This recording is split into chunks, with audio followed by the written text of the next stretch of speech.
The old me would have reacted. I don't know if that's actually accurate. Well, no, I guess it is true. In a sense. It would have took time. Because you never react immediately. But it probably would have happened. But I'm speaking now. There's no reaction at all. I don't react to any stimuli, any cause, anything that is meant to derail me in some way. I don't react. And it's not because I don't catch what's going on. I pick up what's happening. But strategically, it makes no sense to react to certain things. Strategically, you want to see it for the whole picture and go based off of that. Not just react because you feel like you need to make a point, or react because you're just letting your emotions run over. Emotions. What is emotions? It's not even a word. Nonetheless, letting emotions run over. You know, it's you want to stay cool, calm, and collected, and not react, and keep doing whatever you need to do. For me, I would say that's the best way to approach things and to react to things. No reaction at all. When you're not reacting, the ball is in your court, and you have the power in the situation. The person or event that is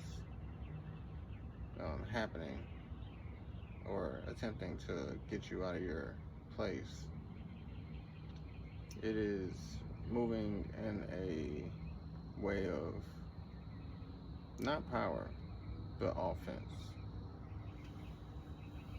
Trying to catch you off guard, get a reaction. It's offensive. Not offensive in a way of like, oh, it's offending me, but like it's an offensive move. And you're technically on defense. Now with them moving on the offensive, doesn't mean that they have the power when they're doing things. It just means that at that moment in time, they're choosing that moment to lock in and try to do something to get you to react. But they never do it out of a stance of power. More than likely, your situation is a situation where you're already in power, whether literal or not. There's something with your situation where you have some kind of power and they don't like it. So to adjust that and try to change that, they try to get you out of your zone and get you to act out of place so you can lose that power. When you realize this, strategically, you know your best defense or your best offense is a good defense, and the best defense is to not react. And not reacting, you don't lose power in the situation. You actually gain power in the situation because everything is dependent on what you do and how you react to it, how you respond to it. When you choose not to respond to it, the ball stays in your court. You have an impenetrable defense. They can't do anything. Like if you're speaking in boxing terms, someone can throw 100 punches at Mayweather, but if his defense is good, they're not touching him. So then at that point, who's really losing? He's playing defense. He's blocking all the punches. The person throwing all the punches, they're getting tired from swinging so much. Eventually, they're going to get tired and he can take advantage. Same principle, minus the literal fighting. They can keep throwing punches and keep doing things, but if you're on defense the whole time and just blocking, they're just going to wear themselves out.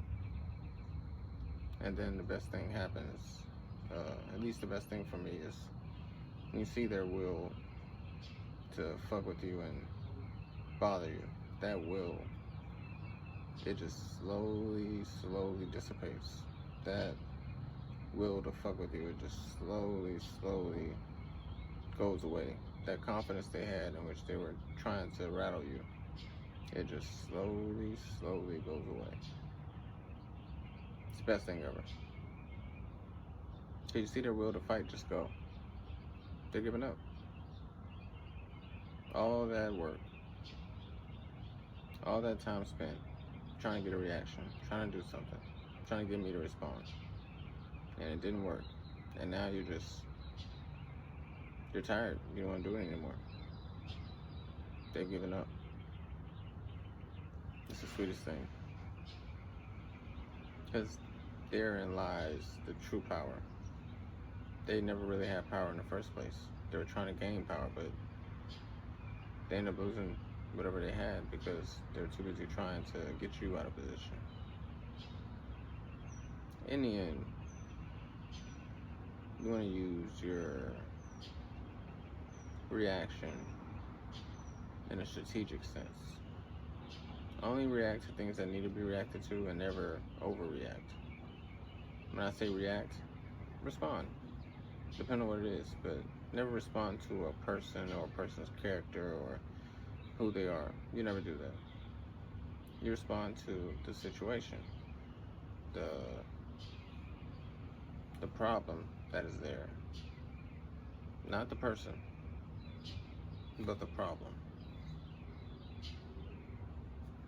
You can never consider the person the problem. Say you're at work and a person does something and it is messing up your efficiency.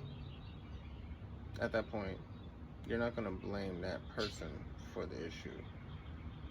You're going to blame the training as the issue. Not the person, but the training. Because the training should have prepared this person to help you in whatever you're trying to do. The person is only a victim to their training. If they have good training, then they can help you and do what they need to do. If they don't have the training, then it fell apart at the system, not the actual person. The person is just the benefits of the system. So whatever the system has, if it's not efficient, then that person's not going to be efficient. Now, if the person has had the training and they know better and they're still not moving efficiently, you still don't throw them under the bus. You don't throw them under the bus, but you also don't take blame for what's not your fault. You own your part. You own what you did. You own you did your best. But you're not going to take the blame for it. But nor are you going to throw them under the bus and say, it's this person did, this is this person's fault. You're only going to allude to the situation. Yeah, it happened this way, but I wouldn't say it was all me. I did what I could. I worked with what I had. But it's not entirely me. There's other things at play. Leave it at that. Because what we don't do here is we don't talk bad about people. We don't throw them under the bus. We don't try to dim someone's light by talking down on them. Because in the end, it just looks bad on you. So in the end, you don't do that. You just let it be as it may and try to see what inefficiencies are in the system that you're working in and try to make that better. I'm Jeuse Kastoan, and this is Unseen Hours.